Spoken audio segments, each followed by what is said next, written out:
Welcome to Healthy Living. So glad you joined us. Today, a fascinating story, a testimonial really from a medical doctor who performed abortions regularly and routinely and then made an abrupt change, a complete 180. Now he's an outspoken anti-abortion activist. His name is Dr. Haywood Robinson. Welcome, Dr. Robinson. Thanks for having me. It's a blessing to be here. Well, you have just such a fascinating life story. You went from someone who performed abortions to someone who is very much against them and now spends his life talking about encouraging people to not have abortions. Start from the beginning a little bit. What made you decide to get into medicine? Well, I was about 4 or 5 years old, and I told my mother I wanted to be a doctor. My father, I think, went as far as the 8th grade. My mother did graduate from high school. There were no role models that I had. I believe it was a calling for the Lord. I look at medicine as a ministry, and it's a ministry to what we hold most important, our lives and our health. Wow. So you went to a very prestigious medical school, University of California, Irvine. What did they teach you in medical school about abortion specifically? And see, that's a very interesting question. They don't talk about abortion much because once you put abortion under the light of academic discussion, or for that matter, political discussion, the dirtiness and darkness comes out. You don't teach a medical student the goodness of abortion because there's nothing really good about it. I spent approximately 25 years on our medical school's admission committee, and I've read a number of personal statements, done a number of interviews. Not one time have I ever heard someone applying to medical school or even during medical school, you know, I want to go out and I want to be an abortionist when I get out of school. You just don't see it. It's one of those things that I believe it's of course, it's spiritual, where we actually betray our roots, the Hippocratic Oath, which was something that we held dear that said, basically 4 things: that you don't have relations with your patients, patient confidentiality, no euthanasia, and of course, no abortion. That was written in 400 BC before you had any technology. So they recognized the sanctity of human life. The other motto or theme or ethic that we have is first, do no harm. Abortion always harms the baby. It kills the baby 99.9% of the time. But the woman is damaged in so many ways, psychologically, physically, emotionally. Women do not forget their abortion. It's extremely traumatic. Well, you went to medical school. There was not a whole lot of talk about abortion in medical school.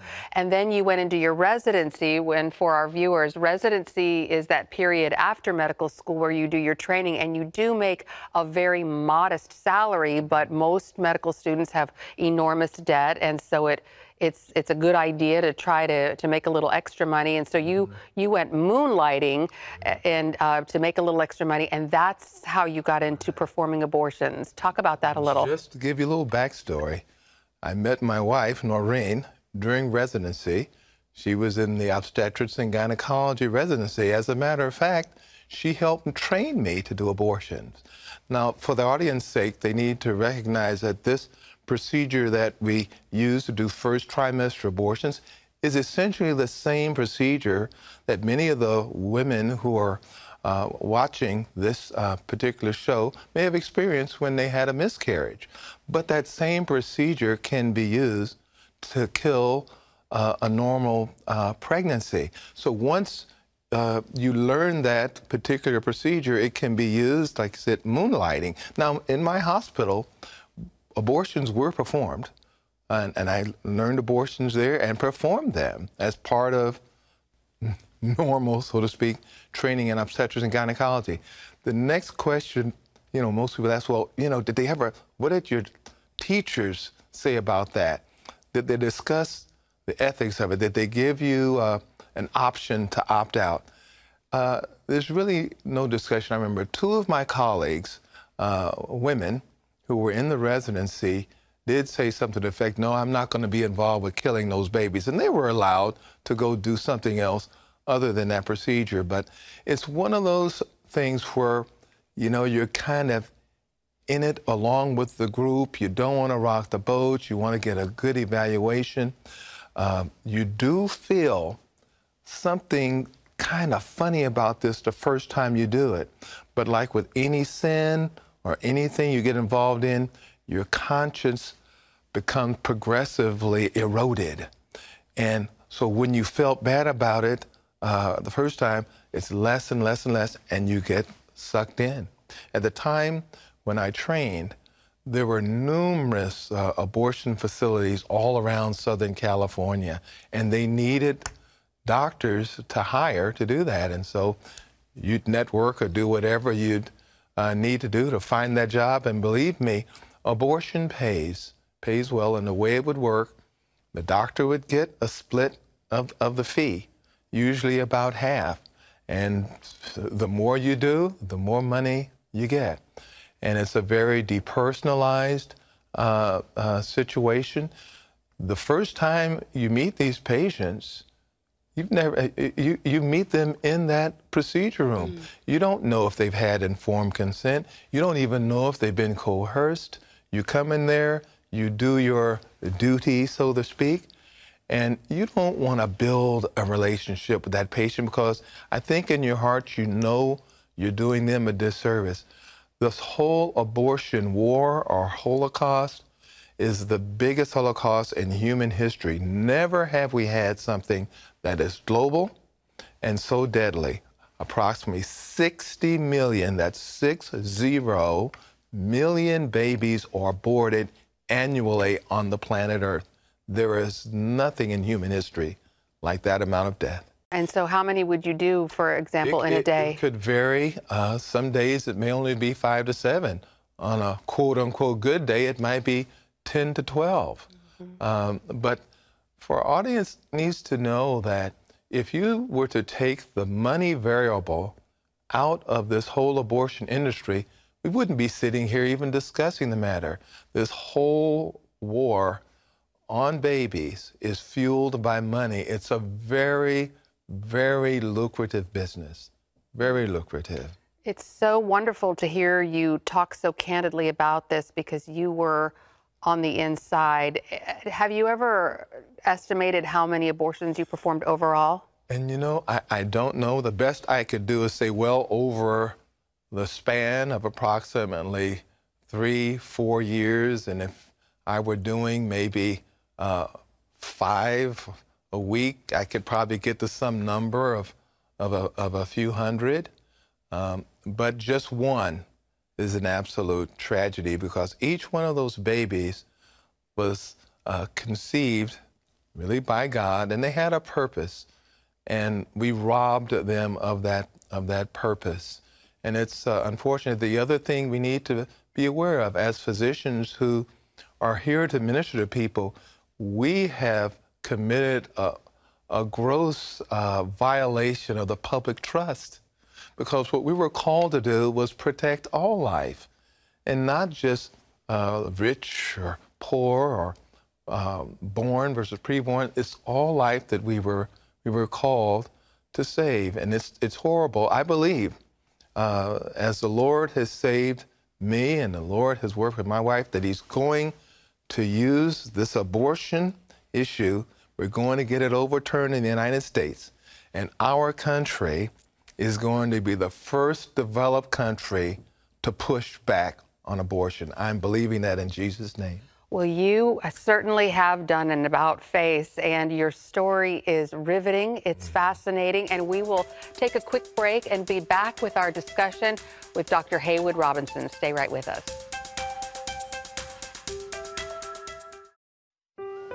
Life. It's meant to be lived fully. Jesus said it.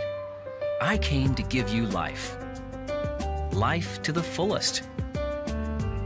Life in your family. Life in your finances. Life in your body, mind, and spirit. Life in your everyday.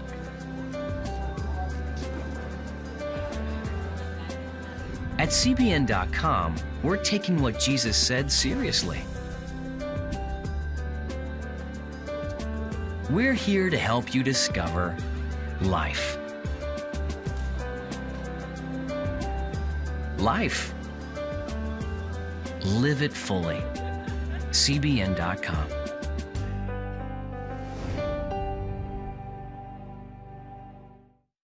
On October 1st, 1961, history was made when a tiny station began transmitting the first signals of the Christian Broadcasting Network. CBN, the Christian Broadcasting Network. And now, a new era has begun with the all-new CBN News Channel. Just moments ago, the Iron Dome intercepted an incoming rocket right on the Gaza border. Administering in this area, spiritual warfare is definitely involved. A 24/7 news network, bringing you the news you want from a source you can trust. In Kenya, 40% of the medical services are actually provided by these Christian hospitals. Let's talk about the economy. Believers here are joining together to win people to Jesus Christ. All your favorite shows now in one place. Go to CBNNewsChannel.com to find out how to get the CBN News Channel on your TV all day, every day. CBN News. And we're back now speaking with Dr. Haywood Robinson with a fascinating story. You went from pro-choice to pro-life, and you're recounting the story of how you performed hundreds of abortions. How do you deal with the guilt of that? Well, thank God for Jesus. I'm 66 now. I was 33 when I got saved. So I have 33 years BC and 33 years AD. Without the transforming power of the mind, and where is the real problem? It's in our spirit and in our mind. We are transformed by the renewing of our mind in Christ Jesus. So not only does He give you His point of view on abortion, He gives you His point of view and His likeness on everything. So even though I probably knew deep down inside, this isn't the right thing to be aborting kids, but you know, the enemy is a great deceiver, and he can make you feel what you're doing is wrong is right. Give you a little money, make you feel good about yourself. People tell you what a nice guy you are. And all of these things help keep you in that deceived nature. But once you go through that Damascus Road experience, maybe mine wasn't quite as dramatic as Saul. He makes you in His likeness. Now, as far as the guilt goes, do I wish that I could bring back all of those babies that I killed? Of course. I don't know why God would allow me to go on killing these kids and then save me. Wouldn't it have been better that He saved me before I aborted one kid? But we don't know why God allows us to go down a particular path. And one day in the fullness of time, as Jesus came to fullness of time, He comes to us in our fullness of time to be renewed and saved in His likeness. And thank God for Jesus, that I know that I'll meet those babies one day, and I am forgiven regardless of whatever residual guilt that I have. And I think that your experience gives you enormous compassion for women who are going through abortions, who have gone through abortions, and even abortion workers such as yourself who later feel a sense of regret or shame. Right, exactly. So talk about your Damascus Road experience, so to speak. You stopped you and your wife performed many abortions in residency. And then when your residency was complete, you stopped doing the abortions because you really didn't need the money and you went into family practice full time. But then many years after you stopped performing the abortions, you had a born again experience. Can you talk about that? Sure. It wasn't quite as dramatic as Damascus Road. And we all have our own personal testimony, like our fingerprints. But on March the 2nd, 1986, I attended a Leon Patillo concert. And during that concert, he had a little intermission. And he said, in a nutshell, anyone who wants things to be 100% right with God, to stand up. Before I could even think about standing, and as before the period went on up, I was standing up. I know now that that was the Holy Spirit ripping me up out of my seat because that was my time. Now, because I didn't know the basic tenets of the gospel and the crucifixion and resurrection, I didn't know it happened, but I did know that something had happened inside of me. And it wasn't until about 2 to 3 weeks later, when our youngest daughter was going to be born, Reva, that my roommate from medical school, who was going to be her godfather, son of a Pentecostal preacher, a successful pediatric neurologist, Calvin Wheeler in Northern California, he started crying when I was sharing him that I'm feeling this, and he knew that I had been saved at that time, and he and his wife, Sarah, had been praying for us to come to the Lord. What a beautiful thing. And now I'm in a family of God and working on the other side to save babies. Wonderful. What a great story. And we're going to take another quick break. And when we come back, we're going to talk about what Dr. Haywood Robinson is doing now to stop abortions. Stay with us. Give me that. Bye. Sure, life is busy, but I found a way to make a huge difference in people's lives. I guess you could say I'm changing the world right here from home. I bring medical supplies and doctors to people in need, and dig wells so that villagers can have clean and safe water to drink. I make it possible to preach the gospel in over 100 countries, including right here in America. And when disaster strikes, I'm there, providing food, thank you, and emergency supplies to give people hope again. Every day, CBN and I are making the world a better place. Here you go. My life is hectic, so I joined CBN through Pledge Express. My bank does all the work, and I know that my gift is being used where it's needed most. So become a CBN partner and join Pledge Express, because you can do a world of good right from where you are. Hi, good morning. Are you ready to get started? Hey, if you're tired and exhausted all day, you can't think clearly, and you really just need a cup or even a pot of coffee to get through your day, then join me, Dr. Josh Axe, for this new series where I'm going to teach you how to transform your diet and use essential oils and supplements to get a better night's sleep. Protect your sleep and live your best life with innovative information from 5 leading sleep experts. If you're not a great sleeper, you can do things to make yourself a great sleeper. If you're already a pretty good sleeper, you can enhance your sleep and be even better. Discover a sleep-enhancing bedtime routine, how to put insomnia to rest, learn how to relieve pain that disturbs sleep, and much more in Protect Your Sleep. Everything you do better with a good night's sleep. Wake up to your best life. Call 1-800-700-7000 to get your free DVD or booklet of Protect Your Sleep today. Don't miss out on this brand new series.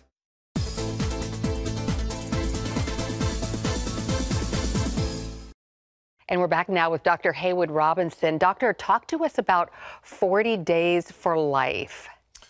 40 Days for Life. I'm blessed to be able to say I could be one of the framers of that particular organization.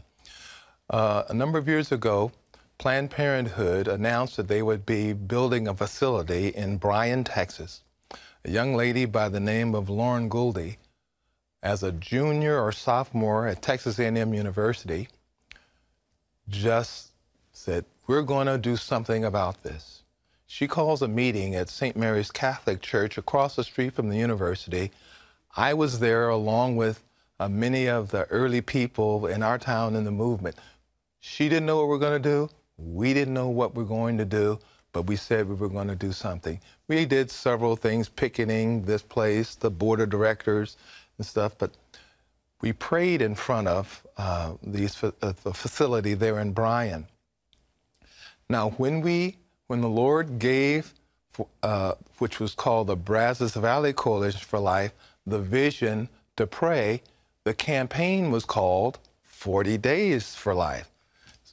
And we did one of those, and we found that whenever there was a prayer presence in front of that facility, the number of abortions inside went down, the traffic going in there went down, and clinic workers or facility workers walked out. Now, eventually, that Planned Parenthood closed. But before that, there was a lady, the director of that facility, by the name of Abby Johnson, who is a household name in the pro-life movement. One day, after watching an ultrasound-guided abortion, walked out and into the offices, which is right across the street, of what became 40 Days for Life. So 40 Days for Life is grown to where we're going to have approximately 500 prayer campaigns in front of abortion facilities in 30 countries. We're bringing on the Philippines and India in this upcoming fall campaign. We've seen just about 100 facilities close where we've had a prayer presence. If someone wants to know more about this, they can look it up on 40daysforlife.com. That's 40daysforlife.com. The other interesting thing about the Abby Johnson story, I met her the day after she walked out, and she needed the support of someone who'd also been in the movement. I was blessed to meet her. She's written a book, a very successful pro-life book, and a movie was made, Unplanned, which many in the offices, in your audience, has seen. And just by the way, the official release for that DVD is today, which can be obtained by contacting our website. But we're hoping that your audience will purchase it from us, because not only do you get the Blu-ray, the digital download, and the regular DVD, but you have a bonus DVD where Sue Thayer, a former facility director, my boss, President and CEO of 40 Days for Life, Sean Carney, and yours truly are interviewed regarding that.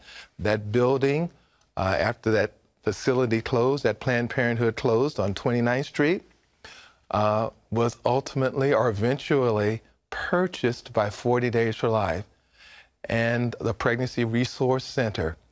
The other part of the God story is that my wife and I needed a place to move our practice, and we moved our practice into that now closed Planned Parenthood facility. It's nothing but a God story. Only God can do a screenplay like that. Wow. And so your website once again? 40daysforlife.com, 40daysforlife.com. What a story. Well, we're going to take another quick break and be back with some final words from Dr. Haywood Robinson. Stay tuned. Prophecy thousands of years old. We were called to be a light to the world. Being fulfilled today. Discover how. Get to life. Call 1-800-700-7000. We consider it our duty to reach out and help others around the world. For a gift of $10 or more, you can own the acclaimed CBN documentary To Life. Just call 1-800-700-7000 or log on to CBN.com. To treat a human, no matter what he is, which religious he have, which color he is. This is what I'm doing. See how the people of Israel are fulfilling prophecy. History is being written, and I want to be a part of it. By sharing their knowledge. In Africa, in Asia, in South America, in East Europe. And their love. This is how we work. This is us. Get to life. Call 1-800-700-7000 or log on to CBN.com. Get Protect Your Sleep and discover how to improve the quality of your life. A free DVD or booklet from the Christian Broadcasting Network. If you're not a great sleeper, you can do things to make yourself a great sleeper. If you're already a pretty good sleeper, you can enhance your sleep and be even better. 5 leading experts help remove the obstacles between you and restorative sleep. When you don't get a restful night's sleep, you wake up with an accumulation of stress. Call 1-800-700-7000 or go to CBN.com to get your free DVD or booklet today. Everything you do better with a good night's sleep.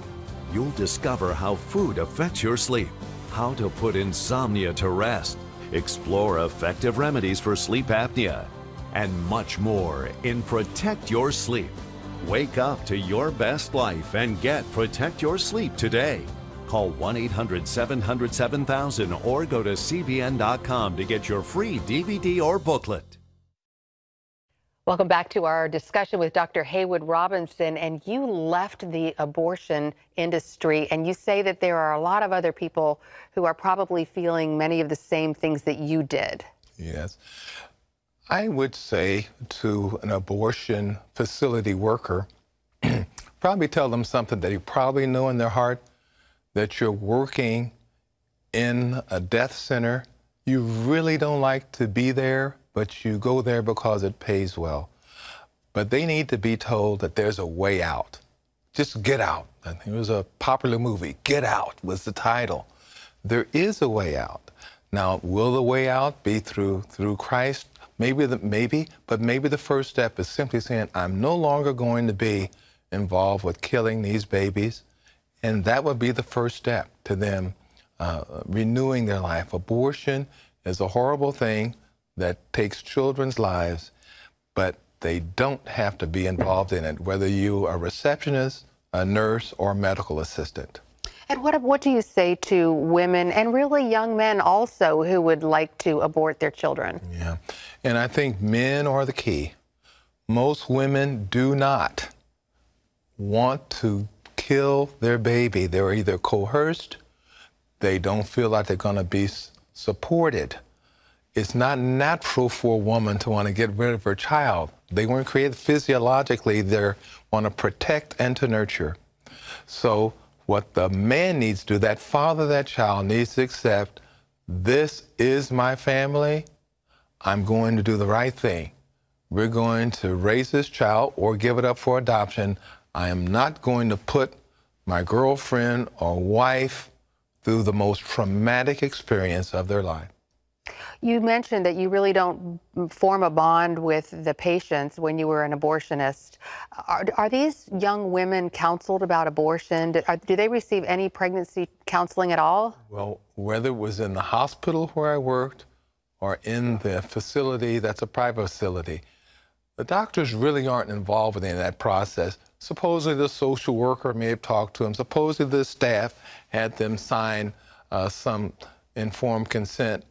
But you really don't go into a lot of depth. Now, what has happened over the years, there have been laws that have been enacted to try to inform the woman better and give them a choice to think about it.